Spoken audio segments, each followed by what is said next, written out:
Nahmaduhu wa nasta'inuhu wa nastaghfiruh wa na'udzu billahi min shururi anfusina wa min sayyiati a'malina. May yahdihillahu fala mudilla lahu wa man yudlil fala hadiya lahu.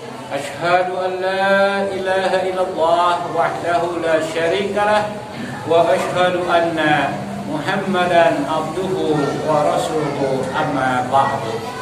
Allahumma inna na'udzu bika minal barasi wal jununi wal judami wa min sayyi'il asqami. Faqala Allah ta'ala fil Qur'anil 'azim, a'udzu billahi minasy syaithanir rajim.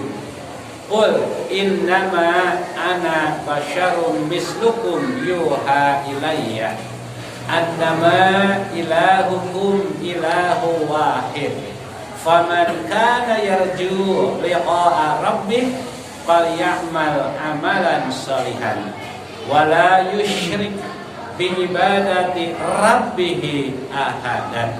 Alhamdulillah, dengan kudrah dan iradah Allah Subhanahu wa ta'ala, usia kita sampai ke hari ini, hari Jumat yang bertepatan dengan tanggal 21 Zulqa'dah 1442 Hijriah.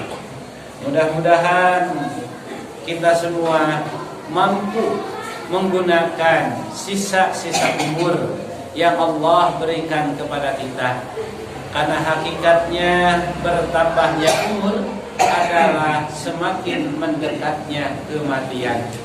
Maka dengan demikian manfaatkan usia atau sisa-sisa umur yang Allah berikan kepada kita, tiada lain dengan membiasakan diri kita berada di dalam jalan Allah Subhanahu wa ta'ala dan mengikuti ketaatan kepada Rasulullah sallallahu alaihi wasallam, dan insyaallah orang yang hidupnya selalu dasarnya taat kepada Allah dan Rasulnya, maka dalam kehidupan sehari-hari insyaallah akan mendapatkan ampunan, barokah dan rahmat Allah Subhanahu wa taala. Dan mudah-mudahan ketiga hal tersebut bisa kita meraihnya sampai datangnya kematian pada kita masing-masing.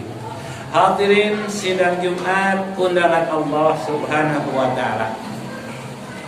Pada suatu hari ada sahabat yang dia bertanya kepada Rasulullah sallallahu alaihi wasallam, dan sebelum menanyakan sesuatu kepada Rasulullah SAW, sahabat ini menyampaikan kebiasaan yang sudah terbiasa dilakukan oleh dirinya, yaitu, ya Rasulullah, ana shaimun, saya orang yang biasa saum, juga saya orang yang biasa zakat, juga saya biasa orang yang suka sholat.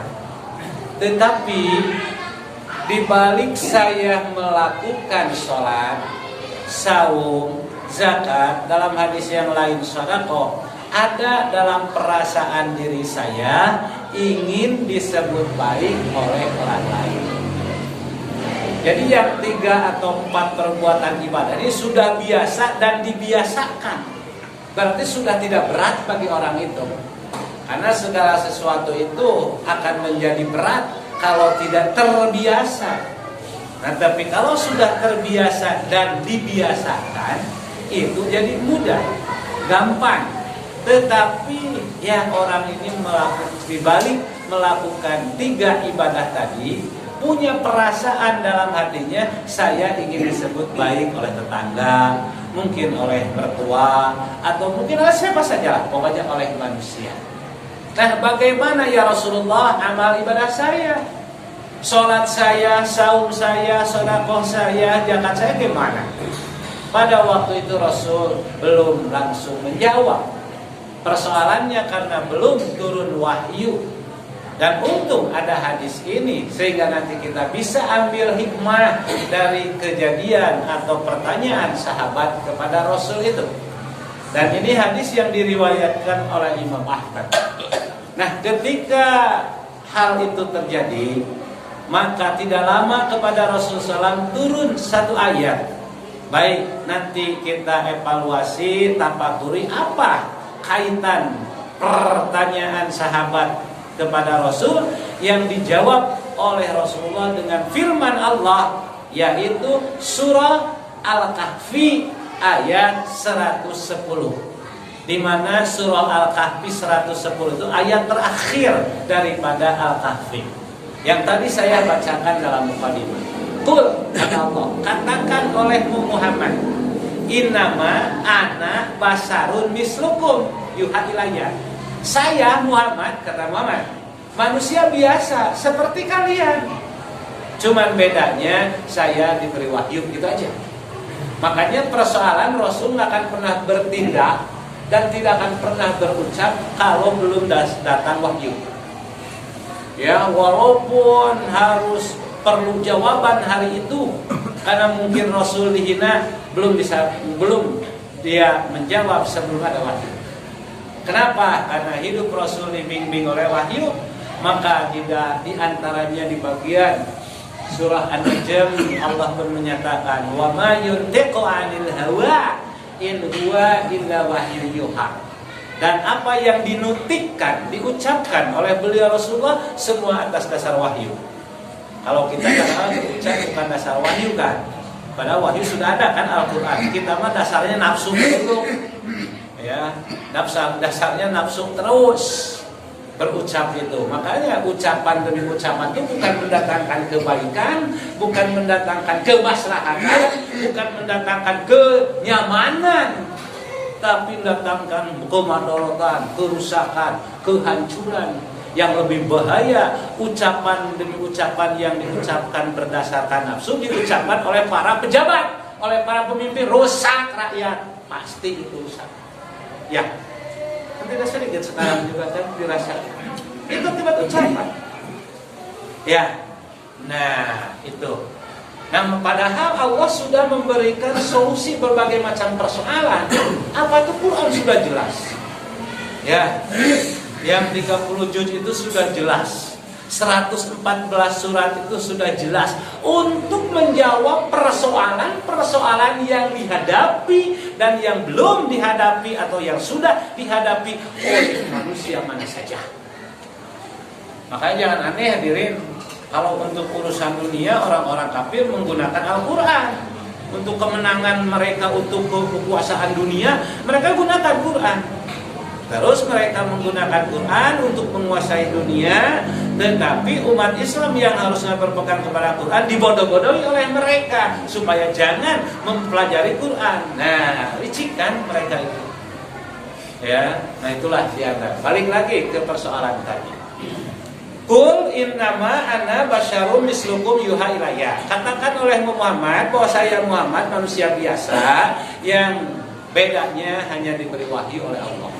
Innama annama ilahukum ilahu wahid. Ingat kata Rasulullah dengan menyampaikan firman Allah, bahwasanya Tuhan kalian adalah Tuhan yang satu, yang Maha Esa, yaitu Allah Subhanahu wa ta'ala. Artinya Tuhan manusia ini, manusia mana saja, satu Tuhannya adalah Allah. Kenapa sekarang kok jadi ada yang 3, 4, 5, 6, 12? Kenapa sampai tanggal 12? Kadang orang bertuhan kepada jabatan sekarang itu. Tidak 3 lagi, mungkin jadi 12. Bertuhan kepada penyakit kadang-kala. Ya. Bertuhan kepada virus kadang-kala. Nah, ya. Padahal Tuhan kalian adalah satu, yaitu Allah Subhanahu wa ta'ala. Dan ini pernah diakui oleh kita. Kapan? Saat kita di alam ruh, di alam rahim, begitu ke dunia. Nah, makanya sampai dewasa ini harus dipertahankan sampai datangnya kematian kepada kita. La ilaha illallah itu. Ilahukum ilahu wahid. Tuhan kalian adalah Tuhan yang satu, yaitu Allah Subhanahu wa taala. Nah, terus Al-Kahfi itu meneruskan kembali, paman kana yarju liqa'a rabbih falyamal amalan shalihan. Siapa saja orang yang rindu ingin bertemu dengan Tuhannya yang satu, yaitu Allah, falyamal amalan shalihan, maka perbuat amal yang soleh. Apa amal soleh itu? Amal yang berdasarkan taat kepada Allah dan mengikuti sunnah Rasul, itu amal soleh. Sholat itu bisa jadi amal salah, bisa jadi amal soleh. Sholat, saum, zakat, sedekah bisa amal soleh, bisa jadi amal salah. Masa orang sholat jadi amal salah? Iya, dengan sholatnya taat kepada Allah, tapi praktek sholatnya taat nggak kepada perintah Allah? Nah, taat nggak kepada sunnah Rasul? Nggak taat, jadi salah. Kalau sudah jadi salah, kadituna jadi suluh, ya, tidak akan menjadi silah, apalagi menjadi sholat. Tuh, ya, itu. Nah, maka siapa saja berharap bertemu dengan Allah, berbuat amal soleh yang dasarnya perintah Allah, ikuti sunnah Rasul. Tanpa ada perintah Allah, tanpa ada sunnah Rasul, tinggalkan, patrukuhu. Walaupun sebanyak apapun itu kerjaan, selama apapun itu perbuatan, kalau tidak dasar taat pada Allah dan Rasul, bukan menjadi baik, justru menjadi celaka dan mencelakakan orang lain. Gitu. Nah, terus akhir ayat ini yang menarik. Wala yusrik bi ibadati rabbih ahada. Dan jangan kamu menjadikan sesuatu apa sekutu kepada Allah saat kamu beribadah kepada Allah. Atau dipersingkat, dan janganlah kamu menyekutukan sesuatu kepada Allah saat kamu beribadah kepada Allah. Nah, ini Pak, harus kita cari kejar. Kok Allah menyatakan jangan kamu menyekutukan kepadaku dengan sesuatu saat kamu menyembah aku? Berarti ada orang yang sedang menyembah Allah, tapi di balik menyembah Allah itu sedang menyekutukan Allah. Nah, ini Pak yang ngeri. Sedang ibadah kepada Allah, tapi di balik itu juga sedang menyekutukan kepada Allah. Ini yang bahaya. Nah, makanya ketika sahabat tadi bertanya, bagaimana sholat saya, saum saya, sedekah saya, zakat saya diterima enggak? Di samping itu saya ada keinginan, ingin disebut orang baik. Maka turun ayat itu, jangan kamu menyekutukan Allah dengan sesuatu saat kamu menyembah Allah. Berarti apa? Nah, maka muncul keterangan-keterangan yang lain dalam hadis riwayat Ahmad itu, dalam tafsir Ibnu Katsir, bahwa ternyata Rasul mengkhawatirkan kepada umat Islam. Hadisnya ada dua. Ini akhofu alaikum, sesungguhnya saya mengkhawatirkan kepada kalian, sahabat, yang itu terjadi. Ada juga ini akhofu ala ummati, sesungguhnya saya mengkhawatirkan atas umatku, berarti umat Islam sedunia. Apa? Melakukan syirakul asbar, syirik kecil, di mana Rasul memberikan gambaran syirik kecil itu bagaikan namlul aswad, semut hitam, ada di bawah batu hitam, ada di dalam sumur yang dalam, harus dilihat tengah malam yang kelam. Coba perhatikan. Sirum hidung aya dina hanapeun batu hidung dina jero sumur, kudu ditingali tengah boteng. Jelas tidak akan pernah kelihatan. Tapi semut tahu dia ada di bawah batu hitam. Dan siapa yang tahu? Yaitu Allah tahu semut ada di bawah batu hitam. Nah, itulah yang disebut syirakul asbar. Maka sahabat bertanya, ya Rasulullah, ma huwa syirakul asbar? Apa syirik kecil itu? Rasul menjawab, Di antaranya ar-riya, yaitu riya tadi sahabat. Berbuat 3 amal tetapi di hatinya ada ingin disebut orang baik. Tah itu riya. Maka itu sama dengan beribadah kepada Allah tapi juga menyekutukan Allah. Makanya muncul hadis yang kedua. Salatnya tidak diterima, saumnya tidak diterima, zakat dan sedekahnya tidak diterima. Kenapa? Karena masih menyimpan penyakit hati. Riya itu hanya sekedar contoh, hadirin. Intinya adalah penyakit hati. Selama kita punya penyakit dan menyimpan penyakit hati, kita ibadah apapun tak akan pernah diterima oleh Allah. Apakah kurban boleh 1 sapi oleh seseorang? Sangat-sangat dibolehkan. Tapi motivasinya apa? Saya ingin disebut orang kaya nih, lihat saya, ya. Nah, apalagi tersaingi orang lain bisa kurban, terus itu musuh tandingan dalam usaha, merasa gengsi. Masa saya bandar ikan, ya kurbannya hanya 1 domba.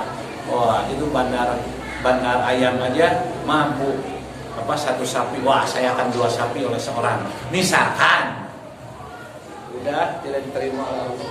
Kenapa? Karena masih menyimpan penyakit hati, riya. Dan banyak nggak mau mengalah itu penyakit hati, mereka dawang, ya, nggak mau menerima pendapat orang lain, tidak menerima. Katanya silakan diprotes ngambek, ya. Katanya silakan di demo, di demo marah-marah, bahkan menangkap orang-orang yang demo. Nah, apa itu penyakit hati? Hadirin, penyakit hati itu tidak 3-5 puluhan. Ya. Dan anehnya penyakit hati itu datangnya tak ada rencana. Makanya yang dikhawatirkan Rasul itu bukan musyrik besar nyembah batu.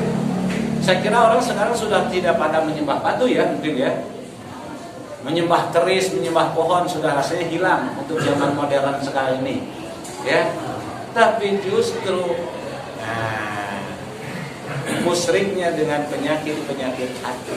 Maka nilai apapun ibadah itu tidak. Makanya di Quran itu banyak harus kita menjauhi penyakit hati. Kenapa? Ibadahnya Yahudi, Nasrani, yang lain tidak diterima oleh Allah. Padahal Yahudi itu kadang-kadang mengakui Allah. Ya, itu.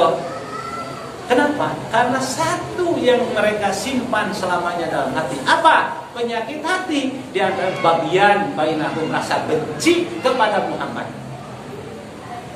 Ya, rasa benci terhadap Al-Quran. Ya, sehingga semua nilai ibadahnya tidak diterima oleh Allah Subhanahu wa ta'ala. Nah, ini harus jadi pelajaran, ya.